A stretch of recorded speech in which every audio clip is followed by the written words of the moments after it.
for today's cup of coffee, we're going to be talking about close encounters. And the gentleman who We were supposed to talk about cannibalism, but she didn't want to do the cannibalism. well, I'm going to wait for another day to do the cannibalism because that's a Eating more intensive research project than I thought it was. Don't eat the brains of anything. Yeah, she found out, like, the only part that actually, like, gives you diseases is the brain. Of anything. Yeah, so don't eat the brain, but So- the rest of the person is fine. Well, you never know when you're going to need this knowledge, but I want to give references and full resources that I'm not just making this up. Yeah. Anyhow, with the close encounters, and both of these articles comes from Wikipedia, and actually Wikipedia has sort of redeemed itself in my eyes because it depends on what subject that you are looking to research on there, and at least they do have sources cited. Right. And that you can go down other rabbit holes and different things like that. So you can verify for yourself. I appreciate that. So I will include the links in the description box. And in ufology, a close encounter is an event in which a person witnesses an unidentified flying object. This terminology and the system of classification behind it were first suggested by astronomer and UFO researcher J. Allen Hynek in a 1972 book, The UFO Experience, A Scientific Inquiry. Categories beyond Hynek's original three have been added by others that have not gained universal acceptance, mainly because they lack the scientific rigor that Hynek aimed to bring to ufology. In a nutshell, it's full of bullshit. Well, no, not necessarily. It's just that people formulate ideas without having any substance behind it to back it. Okay. We see that lots these days. That's true. And Hynek's scale became well known after being referenced in a 1977 film, Close Encounters of the Third Kind, which is named after the third level of the scale. Ooh. Excellent film. Again, if you have not watched that recently, go back watch it again. And in fact, Hynek himself makes a cameo appearance near the end of the film. And I thought that was just too cool. And he plays one of the scientists that is there when the mothership comes, and he's just, it's a full shot of this man in his little lab coat looking in awe at this mothership.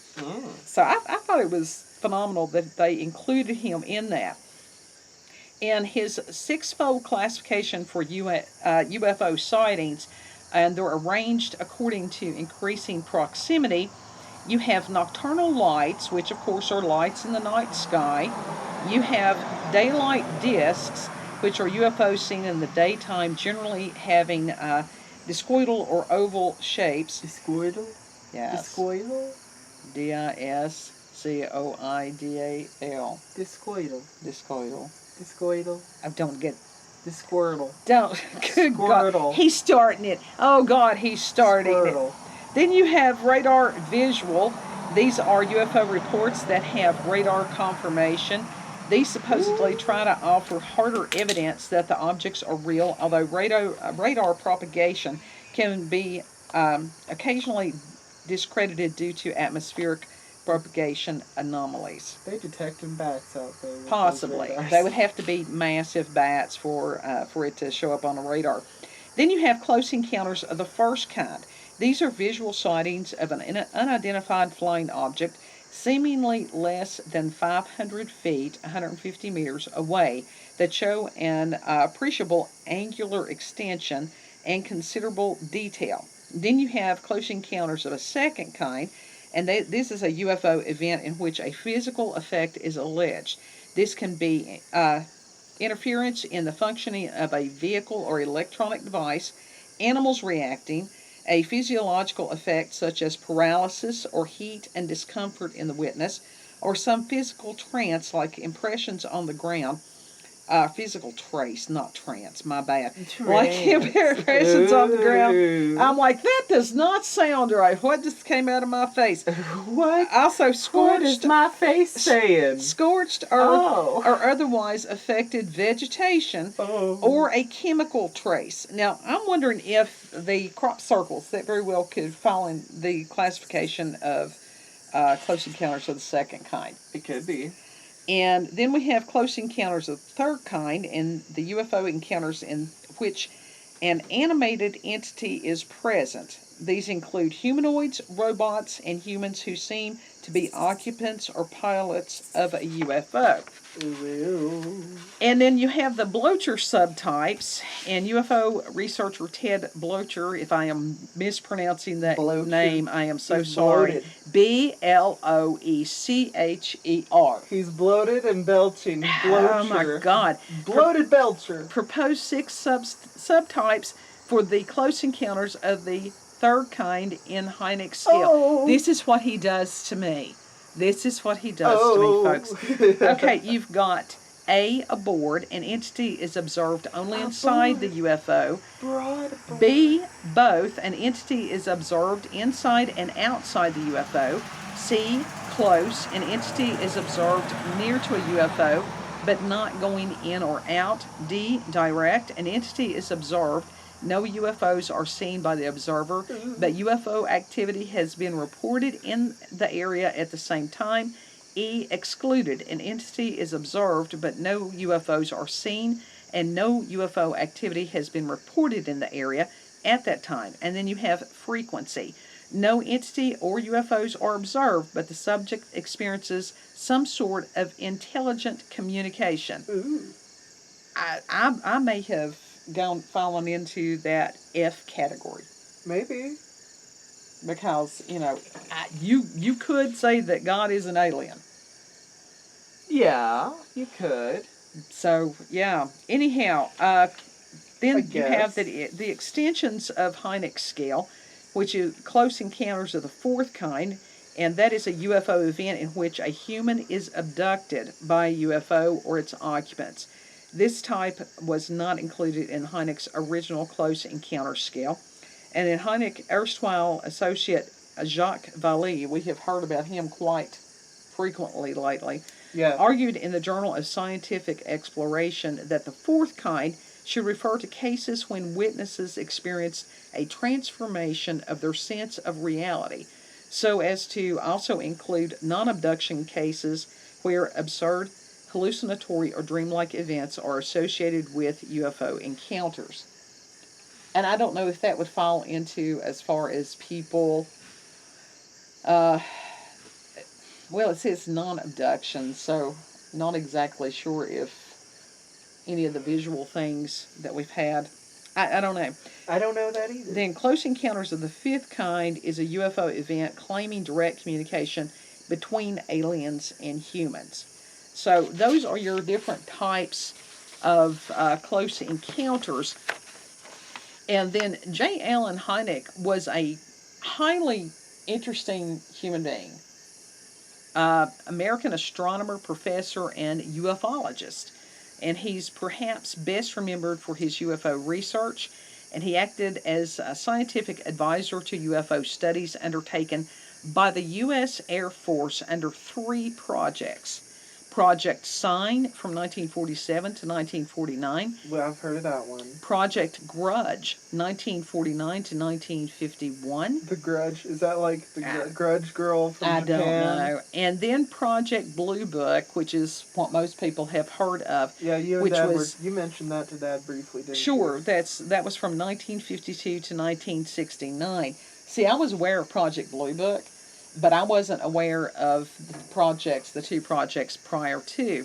Yeah. And in later years, he conducted his own independent UFO research, developing the close encounter classification system, which we already discussed.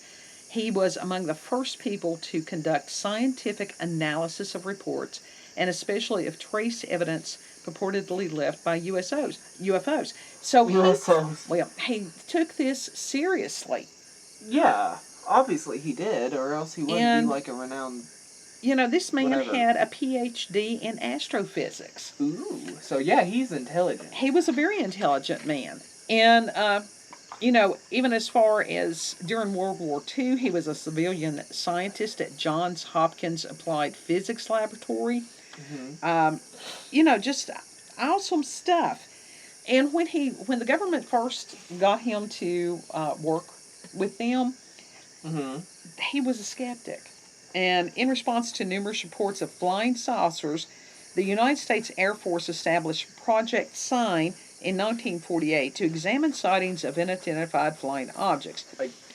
I guess it really does take, the old saying, see it to believe it. I guess it really does take seeing it to believe it. For some people, yes, it does. When they have a personal experience with whatever, that's very convincing. Mm-hmm.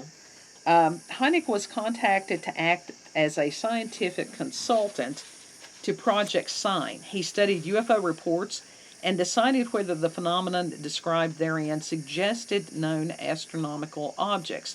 When Project Sign hired Hynek, he was skeptical of UFO reports. Hynek suspected that they were made by unreliable witnesses or by persons who had misidentified man-made or natural objects.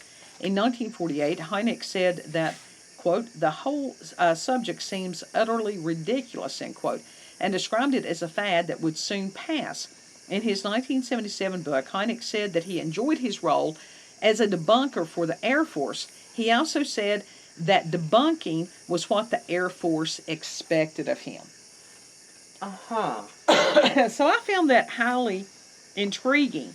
It says in April of 1953, Hynek wrote a report for the Journal of Optical Society of America entitled Unusual Aerial Phenomenon, and that is replacing UFOs. We have seen that. Replacing UFOs? It's replacing the term unidentified flying objects. Okay. That we've got unusual aerial phenomenon. Okay, so it's just replacing the word, not Right. the actual ships. What?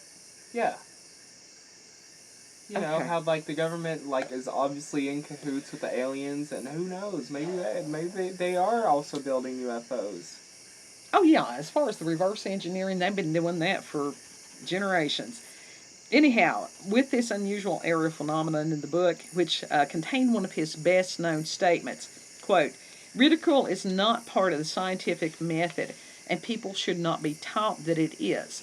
The steady flow of reports, often made in concert by reliable observers, raises questions of scientific obligation and responsibility. Is there any residue that is worthy of scientific attention? Or if there isn't, does not an obligation exist to say so to the public? Not in words or of open ridicule, but seriously, to keep faith with the trust of public places in science and scientists. So in other words, take this seriously. Do the science. Yeah. Is it something explainable? Is it not? And to replace... Well, I mean, this was with anything. Right. Even as far as paranormal, supernatural things, you always check and make sure that there is not a earthly reason. Absolutely. That somebody, even with the EMF frequencies and stuff, that electrical devices and stuff can set those off. Electromagnetic frequencies is what it stands for. So. But yeah, even with ghost hunting, you got to debunk a lot of, reasons as to why it's not a ghost. Right. Like, if you hear a voice, okay, make sure there's nobody else in the house with you. Make sure everybody is quiet. Make sure your phone's turned off. Make sure it's not just people walking outside speaking. Right. Because that can happen. Right. And in 1953, Hynek was an associate member of the Robertson panel, which concluded that there was nothing anomalous about UFOs and that a public relations campaign should be undertaken to debunk the subject and reduce public interest. Hynek would later lament that the Robertson panel had helped make UFOs a disreputable field of study. That's significant. Yeah. As UFO reports continued to be made, some of the testimonies, especially by military pilots and police officers, were deeply puzzling to Hynek. He once said, quote, as a scientist, I must be mindful of the lessons of the past. All too often it has happened that matters of great value to science were overlooked because the new phenomenon did not fit the accepted scientific outlook of the time, end quote. Now, that meant to me that he was a very ethical person. Yeah. That he would be willing to admit we don't know everything. Very level-headed in a lot of ways. In a 1985 interview, When asked what caused his change of opinion, Hynek responded, quote, two things really. One was the completely negative and unyielding attitude of the Air Force. They wouldn't give UFOs the chance of existing, even if they were flying up and down the street in broad daylight. Everything had to have an explanation. I began to resent that, even though I basically felt the same way because I still thought they weren't going about it in the right way. You can't assume that everything is black no matter what. Secondly, the caliber of the witnesses began to trouble me. Quite a few instances were reported by military pilots, for example, and I knew them to be fairly well trained. So this is when I first began to think that, well, maybe there was something to all this. Maybe. Hynek remained with Project Sign after it became Project Grudge, though he was far less involved in Grudge than he had been in Sign. Project Grudge was replaced with Project Blue Book in early 1952, and Hynek remained a scientific consultant. Air Force Captain Edward J. Stop that. Repelled. It's the Grudge. Blue Book's, Project Grudge. Blue Book's first Staffing director next for everyone. held Hynek in high regard. And Repert headed Blue Book. He's totally messed me up. This is what happens. Good. For only a few years. Hynek has also stated that his opinion after Rupert's departure, now I've done called this man 15 different names. Ruppelt is his name. Rupert. Ruppelt. That Project Blue Book was little more than a public relations exercise, further noting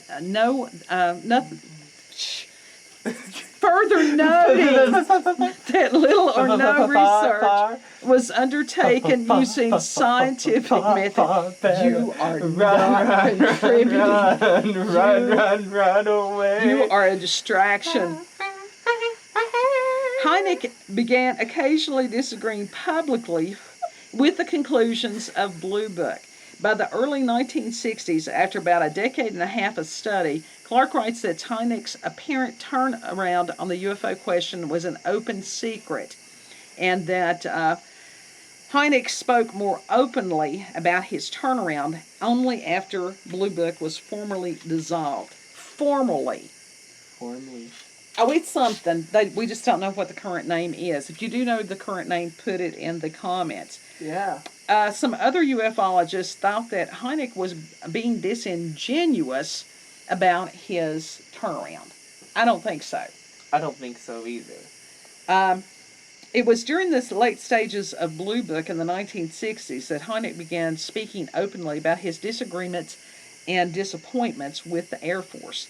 Among the cases about which he openly dissented with the Air Force were the highly publicized Portage County UFO chase, in which several police officers chased a UFO for half an hour, and the encounter of Lonnie Zamora, a police officer who reported an encounter with a metallic egg-shaped aircraft near Socorro, New Mexico. I'll have to go and look up this person's account. Hey, what'd you do last Friday? Oh, I just went UFO chasing. You've heard of tornado chasers? Oh, yeah, there's UFO chasers, too. That would be Joe.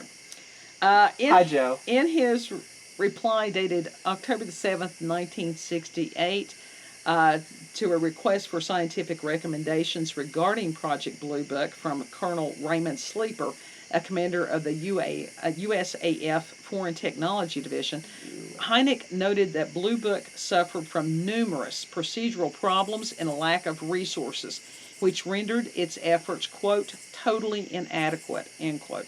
Hynek also noticed that one person had bestowed upon Blue Book the epitaph of, quote, Society for the Explanation of the Uninvestigated, end quote. I love that. I bestoweth upon you UFOeth. He also developed, he was the founder and first head of the Center for UFO Studies, which was founded in 1973 in Evanston, Illinois. It's now based in Chicago, and this center advocates for scientific analysis of UFO cases. And they have extensive archives, including valuable files from civilian research groups such as NICAP, one of the most popular UFO research groups of the 50s and 60s. That would be awesome to be able to go through there and read some of these people's accounts. That would be. So I wonder if they have it online. I'll have to check and see. Everything's online. Not everything. A good portion of it is online. In November of 1978, now this is cool stuff here. You can get a lot of good shit off the internet. Hynek, God, and this is important, and it's like he's totally derailed me. Hynek presented a statement on UFOs before the United Nations General Assembly's Special Political Committee on behalf of himself, Jacques Vallée, and Claude Pour. And the speech, the speech was prepared and approved by the three authors. Their objective was to initiate a centralized United Nations authority on UFOs. So it was a matter of to get a worldwide consensus to study this phenomenon. To my knowledge, that didn't happen. Now, UFOs have been spotted in every country that I know of. Yeah. And, where are the governments on these things? It seems to me like one of the ones that are taking these accounts more seriously than others is Russia. So, Russia. Anyhow. Speaking of Russia, Kiska's still in the beat. He is. At the MUFON Annual Symposium in 1973, held in Akron, Ohio, Hynek first expressed his doubts regarding the extraterrestrial, formerly interplanetary or intergalactic hypothesis in a speech entitled The Embarrassment of the Riches. He was aware that the number of UFO sightings was much higher than was reflected in Project Blue Book statistics. Speaking of UFOs, we got anomalies on the camera. It's a little 3-4 red dots over there, and we cannot see them. Oh, that's interesting. Anyhow, we got aliens watching us. Come back, my friends. Come back. As far as statistics, there's lies, damn lies, and then there's statistics. The lies, the damn lies. Yeah, Mark Twain had quoted somebody else that I can't remember what his name was. Anyhow, this man had said a few good sightings a year over the world would bolster the extraterrestrial hypothesis. But many thousands every year from remote regions of space, and to what purpose? To scare us by stopping cars and disturbing animals and puzzling us with their seemingly pointless antics? End quote. Do you know where your ass is in space? In a paper presented to the Joint Symposium of the American Institute of Aeronautics and Astronautics in Los Angeles in 1975, he wrote, quote, "If you object, I ask you to explain, quantitatively, not qualitatively, the reported phenomenon of materialization and dematerialization, of shape changes, of the noiseless hovering in the Earth's gravitational field, accelerations that, for an appreciable mass, require energy sources far beyond present capabilities, even theatrical capabilities." Pardon me, theoretical capabilities. You're over there doing the theatrics. Hello, my baby. Hello, my darling. Hello, my ragtime girl. The well-known and often reported electromagnetic interference effect, the psychic effects on... Good God. It just took an recipients, including purported telepathic communications. Dear God. It just took one O to distract you, to derail you. In 1977, at the first... you got anomalies on the camera up in the sky that we cannot see physically. Awesome. That would be awesome. At the first International UFO Congress in Chicago, Hynek presented his thoughts in his speech, What I Really Believe About UFOs. Quote, "I do believe," he said, "that the UFO phenomenon as a whole is real, but I do not mean necessarily that it's just one thing. We must ask whether the diversity of observed UFOs all spring from the same basic source as the weather phenomenon which all originate in the atmosphere, or whether they differ as a rain shower differs from a meteor, which in turn differs from a cosmic ray shower. We must ask," Hynek said, "simply which hypothesis can explain the most facts, but rather which hypothesis can explain the most puzzling facts." Flax. Flax. Facts. Oh, God, she's giving him flack. Yeah, really. If you'll be patient, I've just got Don't a little give more. me flack. This, I was very passionate about this because this was Yes, really. and I have a heavy dose of humor. Oh, God. Regarding hypotheses of extraterrestrial And intelligence, ETI, and extra-dimensional intelligence, EDI, Hynek continued, quote, there is sufficient evidence to defend both, end quote. As evidenced by the ETI hypothesis, he mentioned its cases involving radar as good evidence of something solid, as well as cases of physical evidence. Then he turned to defending the EDI hypothesis. In addition to the observations of materialization and dematerialization, he cited the poltergeist phenomenon experienced by some people after a close encounter. The photographs of UFOs, sometimes in only one frame and not seen by witnesses, the changing of form in front of witnesses, the puzzling question of telepathic communication, that in close encounters of the third kind, the creatures seem to be at home in Earth's gravity and atmosphere, the sudden stillness in the presence of the craft, levitation of cars or people, and the development by some of psychic abilities after the encounter. Quote, do we have two aspects of one phenomenon or two different sets of phenomenon? End quote. Do we have two asses or not? Oh, God help. Finally, Sorry. he introduced a third hypothesis. I hold it entirely possible, he said, that a technology exists which encompasses both the physical and the psychic, the material and the mental. There are stars that are millions of years older than the sun.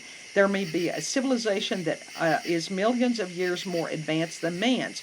We have gone from Kitty Hawk to the moon in some 70 years, but it's possible that a million-year-old civilization may know something that we don't.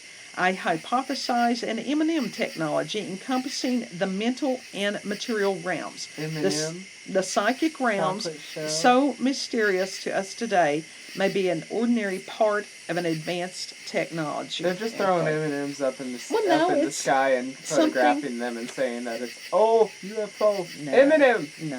No. What about the rapper? He might as well.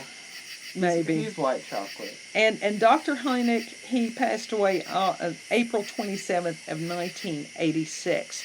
But this was absolutely a fascinating human being, and it's wonderful to know that there have been such intelligent people involved with UFO research. Yeah.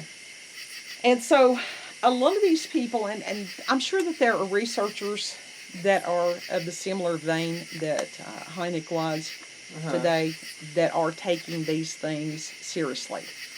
And you hear me mention Linda Moulton Howe quite frequently. Now, she is not a scientist. She's more of a journalist. But now, that woman is very ethical. You know, she's the one that studies the cattle mutilations and stuff like that. That's her primary focus. But there's a lot of people that do take these things seriously. Right, yeah. Oh, yeah, there's a lot more than we know of. And that the government has been trying to cover it up forever and still is. Well, they recently did confirm that there was UFOs, but they didn't give us much information. Plus, now, all of a sudden, what information was out there, they're trying to hide it. Yeah, it's this weird thing, but the incidence of sightings has been just exploding. Yeah. And what's cool is the fact that people have, through their phones and stuff like that, they can take immediate pictures and then just upload it before it can be, down the memory hole. Yeah. So that's a cool thing, that each individual can be a journalist these days. Absolutely. But it takes a lot of talent also to be a journalist. It depends. I've seen some that have A good journalist? no talent. Journalist. These people... Jersey journalists. It's like this. With the journalism, it is a matter of who, what, where, when, why, and how. That is the basis of journalism. But a lot of people today, that is not their reason for journalism. That was It is too a many. matter of propaganda. It is a matter of activism. And there is some of the biggest bunch of horse shit that you can read online, and I've read a lot of it lately. Such as dude who didn't proofread enough to realize that he had the, what is it when it corrects the word? Correct. Yeah, autocorrect. That instead of ufology, it was urology. And I'm like, my God, take 5 Proofread. seconds to go back and proofread. That was too many things for my little walnut brain to handle right there. Who, what, when, why, how, and where, what? It's not hard. It's not hard. But anyhow, so I will paste. It's a rattle epic. I will post the brain links. cells rubbing together at the Oh moment. my God. And this is why people's like, my God, that woman sounds like she's drunk every time she tried to read. No, I have a child beside me. Child that acts like a it's stoner but he distraction. doesn't smoke. And I didn't take my Stratera today, so it got to me more than usual. I tried to tell you to take your Stratera every Well, I day, forgot. but no, you don't. I don't forgot. listen. But I was Did researching. you take your Stratera? No. God, you should. I was researching. I was going down the rabbit hole and just having fun. I was busy cleaning the cabinet, so I'm Well, it's like, I am nerd, hear me read. Nobody makes sounds when they read, but you just Exactly. watch them read. Exactly. I'm nerd, watch me read. Hear me read, because a lot of times you can hear the pages turning. Yes. You can hear the pages turning when you go back and watch the video. You really can. So, lots of things for the folks that are interested in aliens and UFOs. This is why we take this stuff seriously also. Yeah. But I like to have fun when we're reading Oh, we do this have stuff. fun with it, but this one I was just extremely passionate about. I was just thrilled to find the information about Dr. Hynek. Mm-hmm. Just, yeah. Oh, it gives you even more of a rabbit hole to fall down. Sure it does. And I can do that for days. And then I'll eventually go back to the cannibalism story. Months. It was... We were supposed to do the cannibalism thing today, but No. I couldn't. No.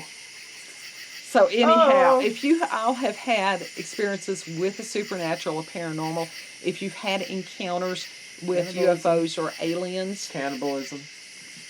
I don't know that I want to know about the cannibalism if they've had I a do. personal experience. No. I do. Did you get your No, did keep you get that your to leg? keep Did that you get to your yourself. leg eaten off? No. Did you eat someone else's leg? No, keep that one to yourself. Did you Anyhow. make beef jerky with it? Shish kebabs? No. Bone soup? Anyhow, we will have to post a meme Deep link fried to eyeballs? that. Quit that. You're just gross. Somebody may be trying to eat during this. Anyhow, if you've had experiences with cryptids such as Bigfoot, the Wendigos, what else? Skinwalkers, any of those things. The Jersey Devil. Local legends, family legends, and myths. Yeah. If you have written a creepypasta that you would like for us to share. Or just a spooky story in general. Any of those things. Doesn't have to be a creepypasta. Creepypasta. Well, I figure if I say creepypasta, they know what that means. Gamp.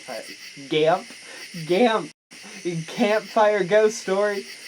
Any of those things. Just email us. Email us at cupofcoffeewithscream. Damn it.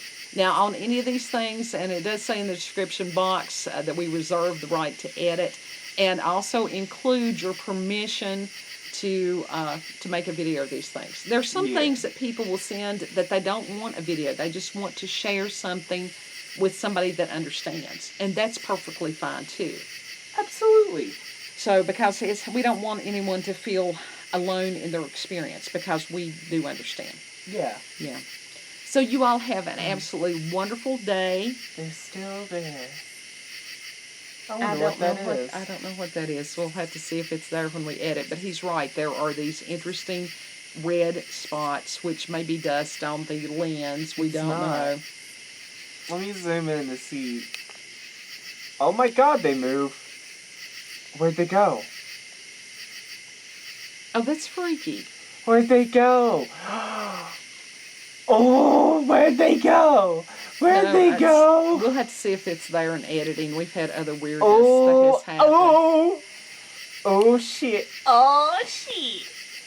Oh shit. Anyhow, Shit. I'm going to try to, Shit. beat him down or something. It ain't gonna happen. I'm gonna crawl back up into my bed.